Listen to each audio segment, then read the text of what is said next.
नमस्कार दोस्तों, aspirants campus में आपका स्वागत है।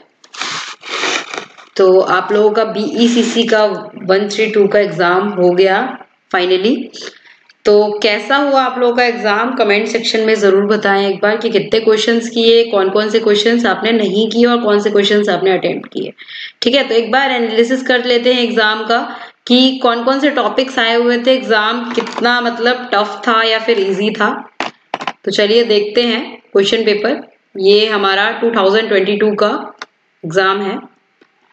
सेक्शन ए में आपको कोई भी दो क्वेश्चंस करने थे और दोनों क्वेश्चंस जो होंगे आपके 20 मार्क्स के होंगे। ठीक है, कोई भी दो क्वेश्चन थे। तो सेक्शन ए हमेशा 40 मार्क्स का होता है और आपको पास होने के लिए, ग्रेजुएशन में है आप तो कम से कम आपको 35 मार्क्स लेके आने हैं। ठीक है, तो एग्जाम का लेवल जो था इतना भी ज्यादा टफ नहीं था। फर्स्ट क्वेश्चन ही आपका आ गया है, distinguish between perfect competition and monopolistic forms of market. ठीक है, तो मोनोपोलिस्टिक और परफेक्ट कंपटीशन के बीच में डिफरेंस बताना था आपको फर्स्ट क्वेश्चन में। और ये क्वेश्चन हमने बुक से तो पढ़ा ही है, साथ में हमने क्या किया था कि तीनों का, मोनोपोली, ओलिगोपोली, परफेक्ट कंपटीशन, तीनों चारों का हम लोगों ने डिफरेंस देखा था, किया था। ठीक है, उसकी पीडीएफ भी आपको टेलीग्राम चैनल पे दे दिया गया है। तो ये जो क्वेश्चन था 8 नंबर, तो यहाँ पे आपके बन ही गए। उसके बाद सेकंड जो क्वेश्चन है आपका, monopolistic competition, why the actual level of output produced by a firm is always less than the optimum level of output. Monopolistic competition का ये वाला क्वेश्चन है कि एक्चुअल लेवल ऑफ आउटपुट जो होता है, जो एक फर्म प्रोड्यूस करती है, वो हमेशा कम क्यों होता है ऑप्टिमम लेवल ऑफ आउटपुट से। इसको एक्सप्लेन करना है।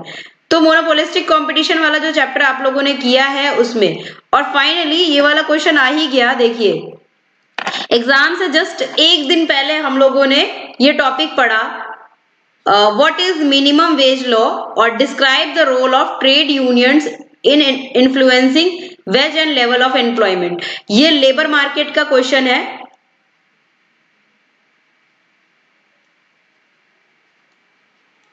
लेबर मार्केट जो टॉपिक था हमारा, जो हमने लास्ट में पढ़ा है, सबसे लास्ट में जो वीडियोस बनाई है, उसी का ये क्वेश्चन आया हुआ है कि मिनिमम वेज लॉ क्या है। हम लोगों ने अभी देखा है कि किसी भी लेबर को मिनिमम जो है उतना पैसा मिलना ही चाहिए जितना डिसाइड किया जाता है गवर्नमेंट के द्वारा।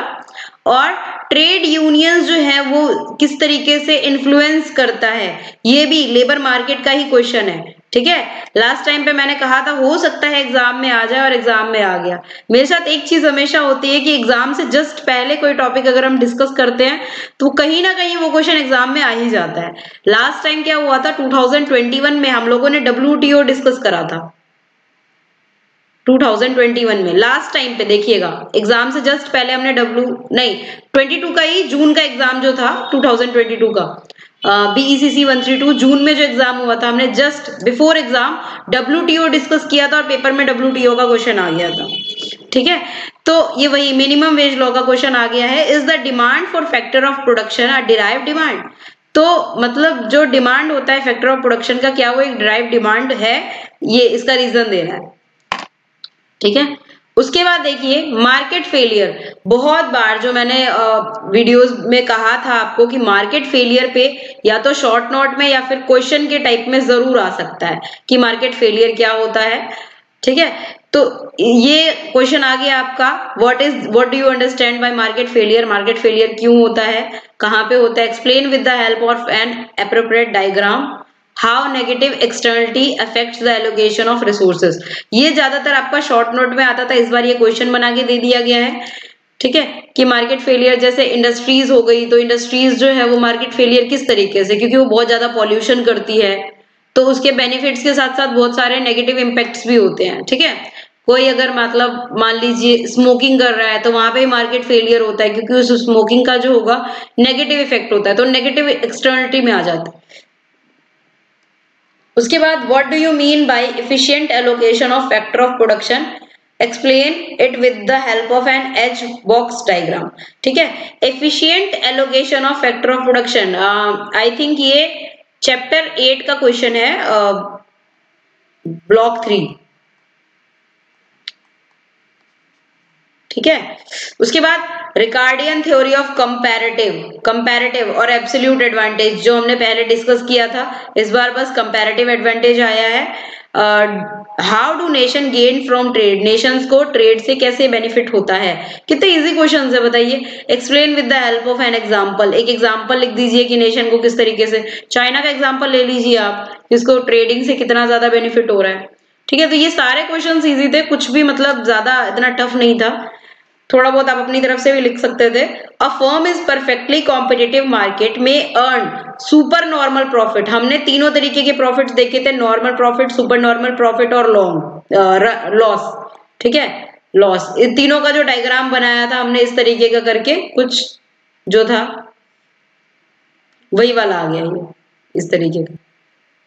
तो इसके आपको डायग्राम भी बनाने थे, explain with the help of a diagram. ठीक है,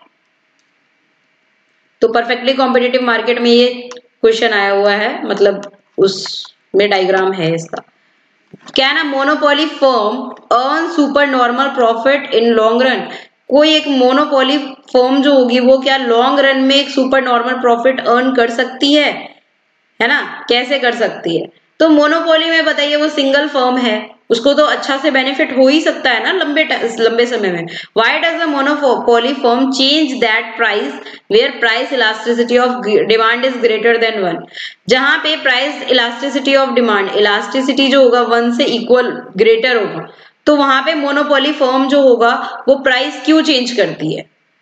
ठीक है, तो ये मोनोपोली वाला जो चैप्टर है उसमें हम लोगों ने ये डिस्कस किया था।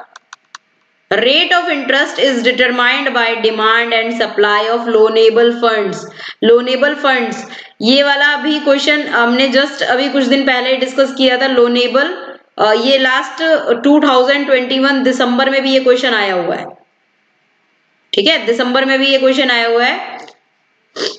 Explain with the help of a diagram, diagram के साथ बनाना है, इसकी एक अलग से हमने वीडियो बनाई है लोनेबल और इनोवेशन वाली। ठीक है, उस टाइम पे जब मैंने कहा था 2021 दिसंबर का जो पेपर था, तो उसमें क्वेश्चन नंबर 9 और 10 दो क्वेश्चंस थे, और उसके बाद हमने बुक से भी ये दोनों क्वेश्चंस जो हैं, इनोवेशन से प्रॉफिट कैसे मिलता है उनको, आर्ग्यूमेंट्स बताइए टू सब्स्टिनेट योर आंसर, अपने आर्ग्यूमेंट्स दीजिए, यानी कि इनोवेशन करेगा तो कम पैसों में वो ज्यादा से ज्यादा अच्छी चीज बना पाएगा। तो लोग उससे, जैसे मैंने एक एग्जांपल दिया था, अगर कूड़े से बिजली बनाई जा सके, है ना, तो लोग क्या करेंगे, कूड़ा तो बहुत ज्यादा होता है, वो वेस्ट ही होता है, उससे अगर बिजली बनाई जा सकती है तो लोगों को सस्ते में पड़ेगी और फिर वो ज्यादा से ज्यादा उसको बेनिफिट होगा, सब उसकी तरफ मूव हो जाएंगे। तो ये इनोवेशन वाला था। उसके बाद आता है what is prisoners dilemma, explain behaviour of firms in the oligopolistic form of market. Prisoners dilemma में क्या होता है, प्रिजनर्स डायलेमा में होता है कि मान लीजिए कि कोई कैदी है, दो कैदी हैं, अब उसमें एक दूसरे के ओपिनियन का नहीं पता होता है, पुलिस क्या करती है, दोनों को अलग अलग करके उनसे पूछताछ करती है ना। तो ये एग्जांपल आप दे सकते हैं कि दोनों को अलग अलग करके पूछताछ करती है, अगर एक ने जुल्म कबूल कर लिया और वो गवाही देने के लिए तैयार हो गया तो दूसरे को ज्यादा सजा होगी। ठीक है, 20 साल की सजा हो सकती है। दोनों ने जुल्म कबूल कर लिया तो दोनों को 10-10 साल की सजा हो जाएगी। अगर दूसरे ने जुल्म कबूल कर लिया तो पहले को सजा हो जाएगी। दोनों ने अगर जुल्म कबूल नहीं किया, अगर दोनों में अच्छी खासी बनी हुई है, किसी ने मुंह नहीं खोला, तो दोनों को थोड़ी थोड़ी सजा होगी 2-2 साल की। तो इस तरीके का आप एग्जाम्पल लिख सकते थे कि ये प्रिजनर्स डायलेमा थ्योरम होता है, जिसमें प्रिजनर्स को अलग अलग करके पूछा जाता है उनके बारे में, कि उन्होंने जो भी क्राइम किया है उसके बारे में। अब देखिए WTO फिर से इस बार आया है, 2022 का जो जून वाला एग्जाम था उसमें भी आया था, 2021 में भी आया था। तो ये बहुत ही एक इम्पॉर्टेंट टॉपिक है WTO का। ठीक है, इंडियन इकोनॉमी में क्या रोल है WTO का, वर्ल्ड ट्रेड ऑर्गेनाइजेशन का। अब उसके बाद इनमें से 3 कोई भी शॉर्ट नोट लिखना है। तो लेबर सप्लाई कर्व पे आप लिख सकते हैं आराम से, अभी जस्ट हमने पढ़ा है लेबर सप्लाई कर्व।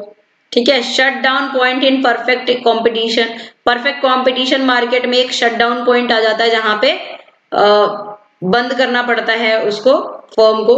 ठीक है, markup pricing in public monopoly. उसके बाद कार्टेल, कार्टेल फिर से आ गया इस बार कार्टेल को हम लोग डिस्कस कर ही लेंगे, नहीं तो नेक्स्ट टाइम फिर आएगा, ये हो सकता है। Factor abundance. ठीक है, तो ये 3 इनमें से कोई भी एनी 3 करना था। तो एग्जाम ज्यादा टफ नहीं था। आई होप, मेरे हिसाब से तो एग्जाम काफी ज्यादा इजी आया हुआ था। और बाकी आप लोगों का एग्जाम कैसा गया कमेंट सेक्शन में जरूर बताएं। और BECC 131 की प्रिपरेशन अच्छे से करें, प्रीवियस ईयर एग्जाम्स को जरूर करके जाएं, क्योंकि काफी जो क्वेश्चंस है वो रिपीट हो रहे हैं। ठीक है, तो if you like the video then do subscribe the channel for more video updates and also recommend to your friends. Thank you so much.